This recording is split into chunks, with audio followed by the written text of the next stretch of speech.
as the wonderful words of counsel and encouragement from our President of the United States, Barack Obama, accompanied by Secretary of Education, Arnie Duncan. Thank you. Okay, getting coding.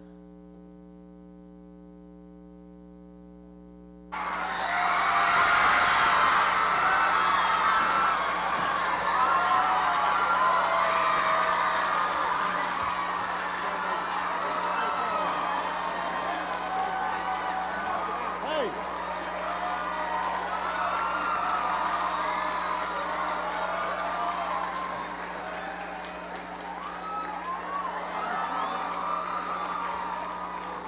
Thank you. Thank you very much. Everybody, please have a seat.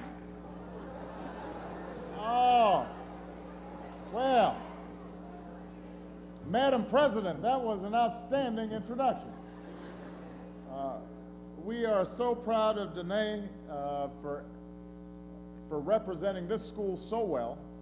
And in addition, I also want to acknowledge your outstanding principal who has been here for 20 years. First as a teacher, now as an outstanding principal, Anita Berger. Please give her a big round of applause.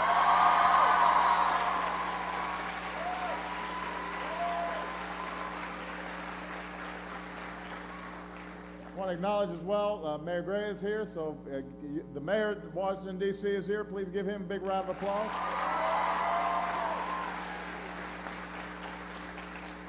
And I also want to thank somebody who is going to go down in history as one of the finest secretaries of education that we've ever had. Arnie Duncan is here.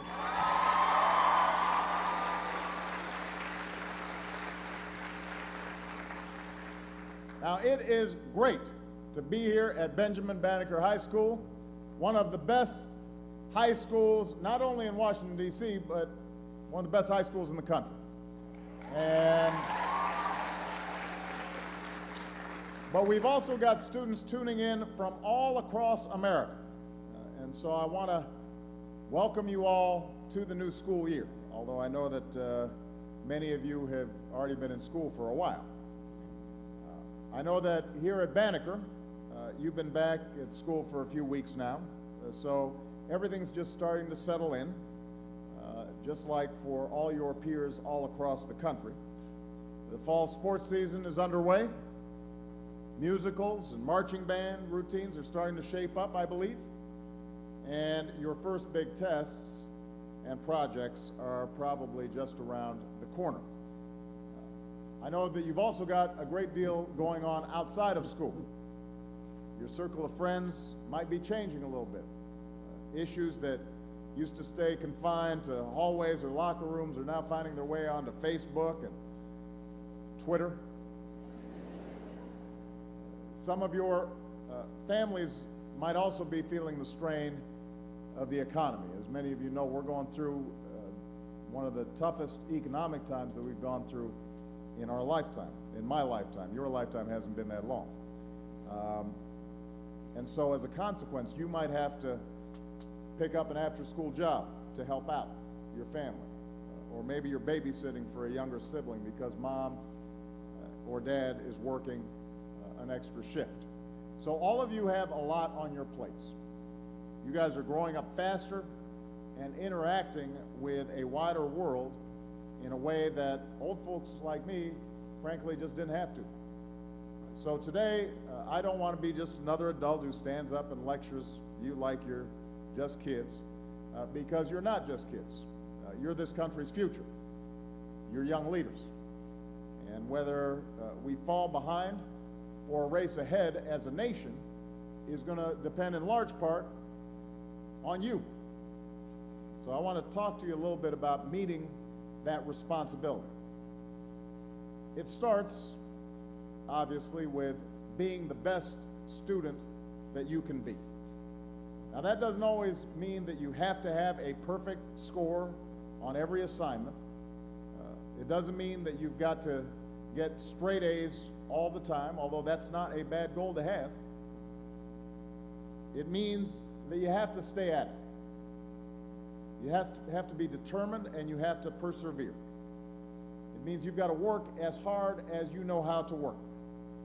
And it means that you've got to take some risks once in a while. You can't avoid the class that you think might be hard because you're worried about getting the best grade if that's a subject that you think you need to prepare you for your future. You've got to wonder, you've got to question, you've got to explore. And every once in a while you need to color outside of the lines. That's what school's for. Discovering new passions, acquiring new skills, making use of this incredible time that you have to prepare yourself and give yourself the skills that you're going to need to pursue the kind of careers that you want. And that's why when you're still a student, you can explore a wide range of possibilities. 1 hour you can be an artist, the next an author, the next a scientist or a historian or a carpenter. This is the time where you can try out new interests and test new ideas. And the more you do, the sooner you'll figure out what makes you come alive, what stirs you, what makes you excited, the career that you want to pursue. Now, if you promise not to tell anybody, I will let you in on a little secret. I was not always the very best student that I could be when I was in high school, and certainly not when I was in middle school. I did not love every class I took. I wasn't always paying attention the way I should have. I remember when I was in 8th grade, I had to take a class called ethics. Now, ethics is about right and wrong, but if you'd asked me what my favorite subject was back in 8th grade, it was basketball. I don't think ethics would have made it on the list. But here's the interesting thing. I still remember that ethics class, all these years later. I remember the way it made me think. I remember being asked questions like, what matters in life?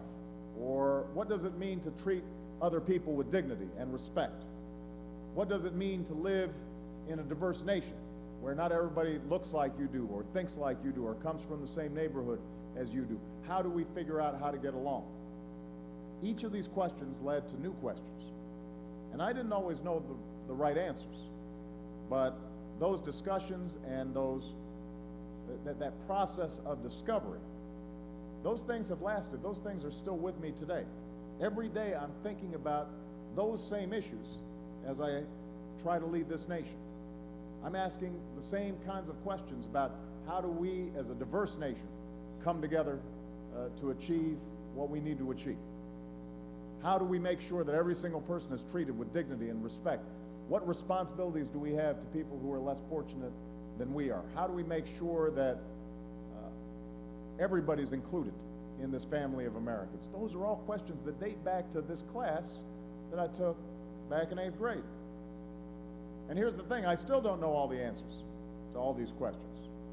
But if I just tuned out because the class sounded boring, I might have missed out on something that not only did I turn out enjoying, but has ended up serving me in good stead for the rest of my life. So that's a big part of your responsibility, is to test things out, take risks, try new things, work hard. Don't be embarrassed if you're not good at something right away. You're not supposed to be good at everything right away. That's why you're in school.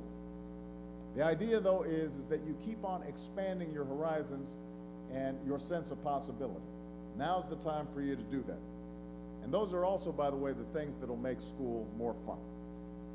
Down the road, those will be the traits that will help you succeed as well.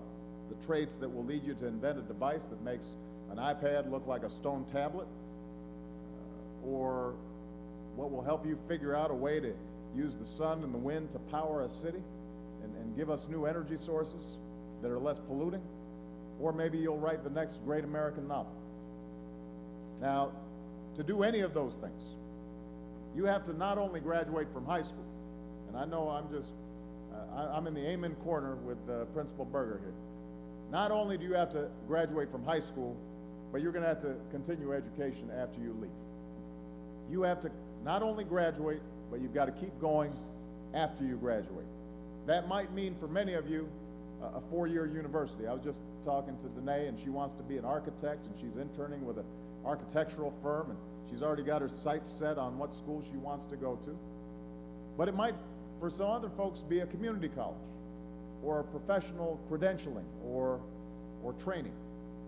But the fact of the matter is that more than 60% of the jobs in the next decade will require more than a high school diploma. More than 60%. That's the world that you're walking into. So I want all of you to set a goal to continue your education after you graduate. And if that means college for you, just getting into college is not enough. You also have to graduate. One of the biggest challenges we have right now is that too many of our young people enroll in college but don't actually end up getting their degree. And as a consequence, our country used to have the world's highest proportion of young people with a college degree. We now rank 16th. I don't like being 16th. I like being number one. That's not good enough. So we've got to make sure your generation gets us back to the top of having the most college graduates relative to their population of any country on earth. Now, if we do that, you guys will have a brighter future, and so will America. We'll be able to make sure that the newest inventions and the latest breakthroughs happen right here in the United States of America. It'll mean better jobs and more fulfilling lives and greater opportunities, not only for you, but also for your kids. So I don't want anybody who's listening here today to think that you're done once you finish high school. You are not done learning. In fact, what's happening in today's economy is it's all about lifelong learning. You have to constantly upgrade your skills and find new ways of doing things. And even if college isn't for you, even if a four-year college isn't for you, you're still going to have to get more education after you get out of high school. You've got to start expecting big things from yourself right now. I know that may sound a little intimidating, and some of you may be wondering how you can pay for college, or you might not know what you want to do with your life yet, and that's okay. Nobody expects you to have your entire future mapped out at this point, and we don't expect you to have to make it on your own. First of all, you've got wonderful parents who love you to death and want you to have a lot more opportunity than they ever had, which, by the way, means don't give them a hard time when they ask you to turn off the video games, turn off the TV, and do some homework. You need to be listening to them. I speak from experience because that's what I've been telling Malia and Sasha. Don't be mad about it because we're thinking about your future. You've also got people all across this country, including myself and Arnie and people at every level of government who are working on your behalf. We're taking every step we can to ensure that you're getting an educational system that is worthy of your potential. We're working to make sure that you have the most up-to-date schools with the latest tools of learning. We're making sure that this country's colleges and universities are affordable and accessible to you. We're working to get the best teachers into the classroom as well, so they can help you prepare for college and a future career. Let me say something about teachers, by the way. Teachers are the men and women who might be working harder than just about anybody these days. Whether you go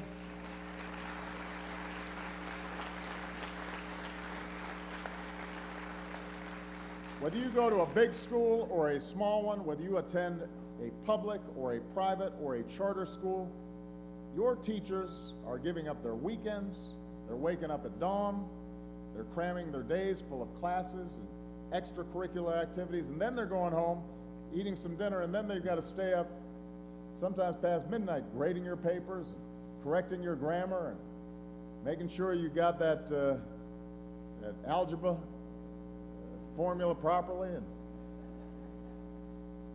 they don't do it for a fancy office. They sure don't do it for the big salary. They do it for you. They do it because nothing gives them more satisfaction than seeing you learn. They live for those moments when something clicks, when you amaze them with your intellect or your vocabulary. They see what kind of person you're becoming, and they're proud of you, and they say, I had something to do with that wonderful young person who's going to succeed. They have confidence in you that you will be citizens and leaders who take us into tomorrow. They know you're our future.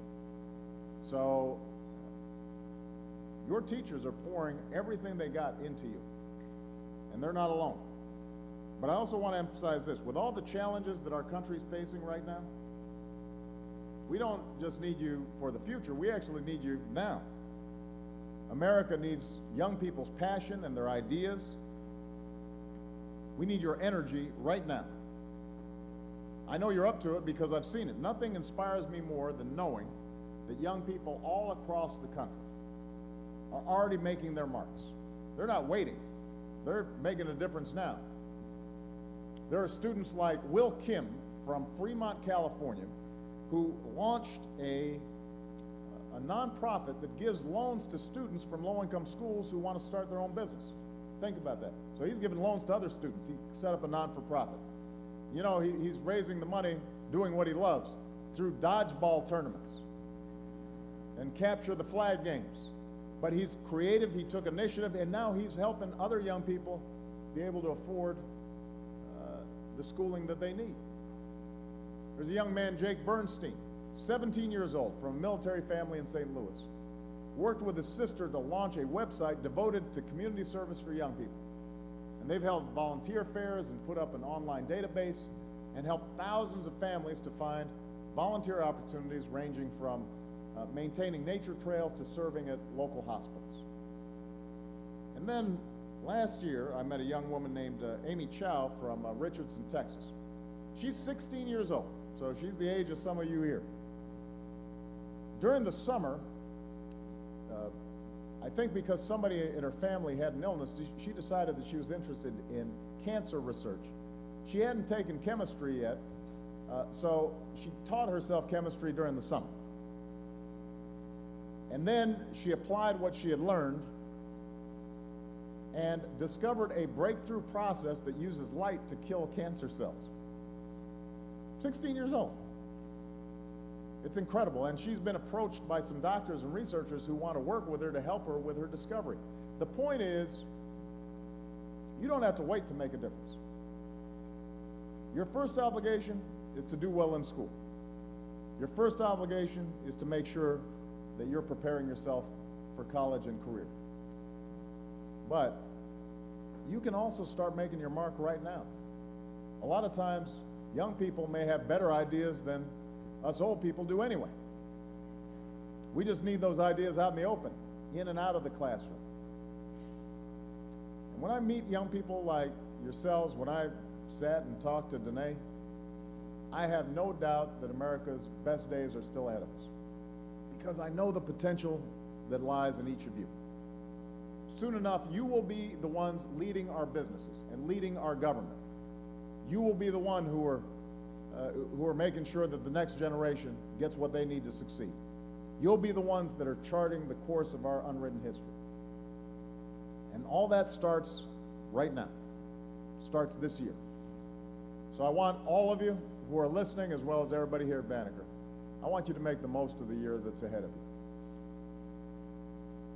I want you to think of this time as one in which you are just loading up with information and skills, and you're trying new things, and you're practicing, and you're honing all those things that you're going to need to do great things when you get out of school. Your country is depending on you. So set your sights high. Have a great school year. Let's get to work. Thank you very much, everybody. God bless you.